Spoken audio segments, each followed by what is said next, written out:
जय हिंद दोस्तों, आज के वीडियो में आपका स्वागत है। आज हम पढ़ेंगे एफआईआर के बारे में, केस डायरी के बारे में, चार्जशीट के बारे में, आईपीसी के बारे में और सीआरपीसी के बारे में और कुछ प्रमुख धाराएं हैं जो पुलिस कहीं कहीं लगाते हैं और क्यों लगाते हैं, उस सब पर हम विस्तार से चर्चा करेंगे। तो चलिए देखते हैं, समय को वेस्ट नहीं करते हुए।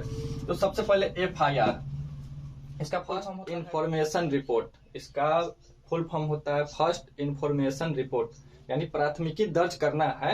तो आप किसी व्यक्ति के खिलाफ प्राथमिकी दर्ज करने जाते हैं, एफआईआर दर्ज करते हैं, तो वही हो जाता है उसके खिलाफ, उस व्यक्ति के खिलाफ वारंट हो जाता है और उस वारंट के तहत पुलिस जाते हैं उस व्यक्ति को गिरफ्तार करने। तो ठीक है, ये हो गया। जब मतलब हम कहने का ये मतलब है, हम कोई व्यक्ति किसी व्यक्ति के खिलाफ पुलिस को लिखित रूप में अगर सूचना दे तो उसको हम एफआईआर कहेंगे। लिखित रूप में सूचना दे तो, मौखिक रूप में नहीं, तो वो हो गया एफआईआर हो गया।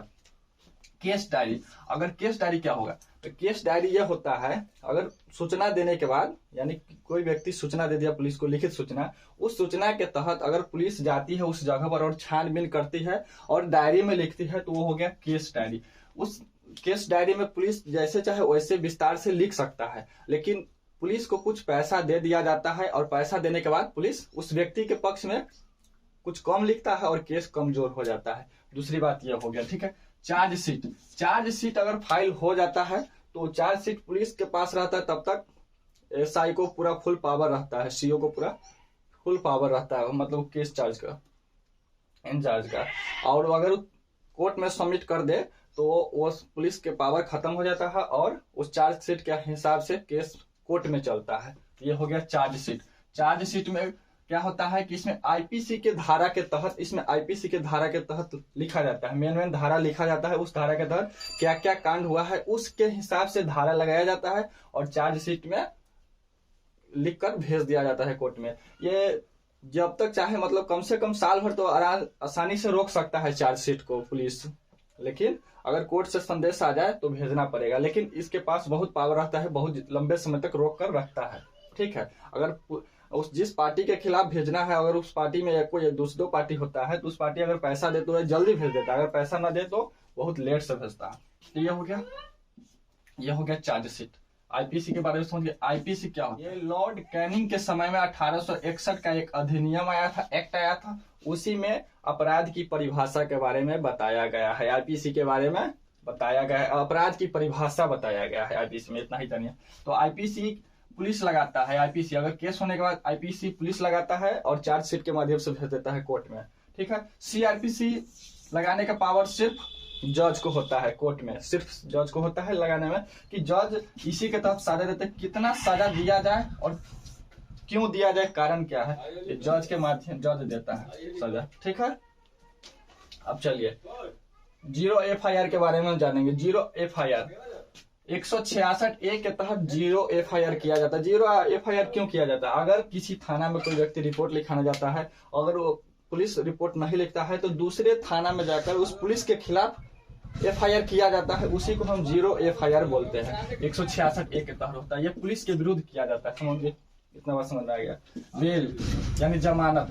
चलिए बेल के बारे में, जमानत के बारे में जानते हैं। जब व्यक्ति गिरफ्तार हो जाता है और पुलिस पकड़ के ले आ जाती है और पुलिस पकड़ने के बाद जेल हो जाता है, उसको जेल हो जाने के बाद उस व्यक्ति वकील के माध्यम से केस लड़ना चाहता है और बेल के लिए, जमानत के लिए बेल फाइल करता है तो उसमें जज साहब, मतलब वो व्यक्ति वकील के माध्यम से लड़ता है तो जज साहब उस व्यक्ति से 2 गवाह मंगाते हैं और जमीन के कुछ कागजात मंगाते हैं। उस तौर पर उसका बैकग्राउंड ठीक है, क्रिमिनल रिकॉर्ड पिछला ठीक है, कोई बड़ा अपराध नहीं किया है, तो उसको बेल दे दिया जाता है। बहुत ही सिंपल तरीके से बेल दे दिया जाता है। अगर कोई बड़ा अपराध नहीं किया है तो, और बड़ा अपराध किया है तो उसको रोका जा सकता है।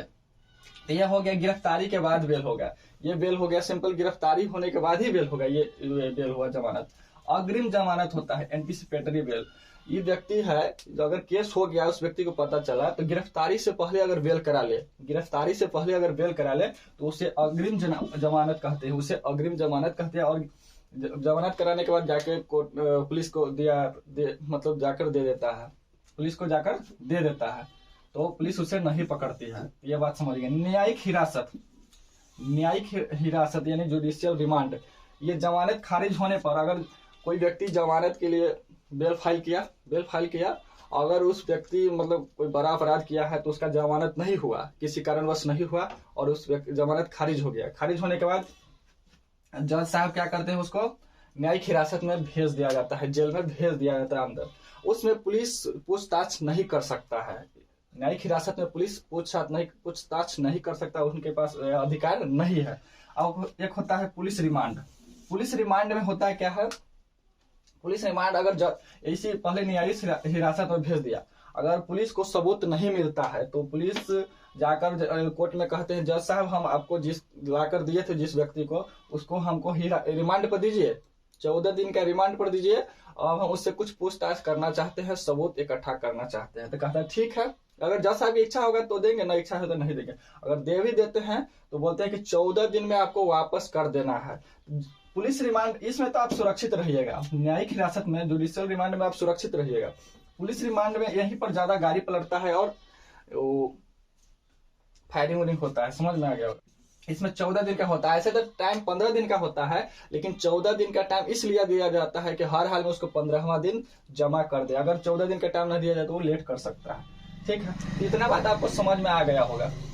एक साइबर क्राइम के बारे में हम आपको बताते हैं। अगर साइबर क्राइम का नियम है, अगर कोई व्यक्ति किसी व्यक्ति से, अभी तो ज्यादातर बाबू सोना वाला मैटर ज्यादा तक चलता ही है, तो उसी में अगर किसी व्यक्ति के बाबू सोना के चक्कर में फोटो वोटो खिंचा लेता है, वीडियो बना लेता है, गलत सलत वीडियो और गलत सलत फोटो खींच लेता है और उसको मतलब कि ब्लैकमेल करता रहता है कि हम तुम्हारा फोटो फेसबुक पर डाल देंगे, इंस्टाग्राम पर डाल देंगे, वगैरह वगैरह सोशल मीडिया पर डाल देंगे और वीडियो शेयर कर देंगे। तो अगर ऐसा करता है वो व्यक्ति तो उसके खिलाफ 66, 67, 67A और 67B के तहत फोटो और वीडियो के दुरुपयोग करने पर या शेयर करने पर उस पर मुकदमा चलाया जा सकता है। तो ऐसा आप अगर नहीं जानते थे इस बात को जान लीजिए, और ऐसा करता है तो उसको बताइए, तो ऐसा वह नहीं करेगा। अगर करता है तो फिर आप कर सकते हैं, इसका सदुपयोग कर सकते हैं। अगर दुरुपयोग वह करता है फोटो और वीडियो का तो आप सदुपयोग कर सकते हैं। ठीक है, इतना बात आप जान गए। कुछ प्रमुख धारा के बारे में हम जानते हैं, कुछ धारा प्रमुख जानना भी जरूरी है। देखिए 34 में सामूहिक अपराध, अगर मिल के अपराध करता है तो धारा 34 के तहत उसको सजा मिलेगा। 201 में अगर अपराधी अपराध करता है और उसके बाद सबूत मिटा देता है तो 201 के तहत उस पर मुकदमा चलेगा। 302 के तहत आप सब लोग जानते हैं कि हत्या के बाद 302 लग जाता है। 304 में लापरवाही से अगर हत्या, लापरवाही से हत्या, हंसी मजाक करते हैं और हत्या हो गया तो ये लापरवाही का ही हत्या है। गाड़ी से आप जाते हैं, हंडिल छोड़ देते हैं तो लापरवाही, अगर मौत हो जाता है गिर कर, एक्सीडेंट होता है तो आप लापरवाही से हत्या हुआ तो उसमें 304 लगेगा। 307 हत्या की प्रयास, हत्या की कोशिश, हत्या करने की कोशिश करते हैं लेकिन वो बच जाता है तो वो हो गया हत्या की कोशिश, फिर भी आपको 307 लगेगा। 309 में आत्महत्या की कोशिश अगर आप करते हैं, आत्महत्या की कोशिश अगर कोई व्यक्ति करता है तो उस पर भी 309 लगेगा। 312 में गर्भपात, किसी व्यक्ति किसी के साथ संबंध बनाते हैं और गर्भपात हो जाती है तो आपको 312 के तहत सजा मिलेगा, इसलिए ध्यान रहे। अपहरण, 365 में अपहरण करते हैं तो 365 लगेगा। अगर रेप करता है, किसी को रेप करता है तो 376 बी में दिया गया है गैंग रेप। अगर मिलकर रेप करता है तो 376 बी लगेगा। 4-5 आदमी मिलकर करता है, किसी को अपहरण करके ले जाता करता है। ऐसा बहुत दिल्ली में देखने को मिला। हाल ही फिलहाल में कुछ दिन 2020 के आसपास में 4-5 आदमी को फांसी भी मिला था। तो चलिए ये भी जान गए। चोरी, 379 में चोरी के मतलब होता है 4 से कम व्यक्ति है तब चोरी होगा, 4 से अधिक व्यक्ति है तो डकैती माना जाता है, उसका परिभाषा दिया गया है। तो 379 में चोरी। 395 में डकैती, 4 से अधिक व्यक्ति है तो ठीक है। डकैती के दौरान अगर हत्या हो जाता है, किसी व्यक्ति हत्या कर देता है, डकैती के दौरान अगर हत्या कर देता है 396 लगेगा। और देखिए 415 में छल के साथ अगर किसी व्यक्ति को छल करके आप कहीं ले जाते हैं बुला करके और किसी भी प्रकार के कुछ करते हैं, छल करके अगर किसी व्यक्ति को ले जाते हैं तो 415 लगेगा, इतना ही समझिए।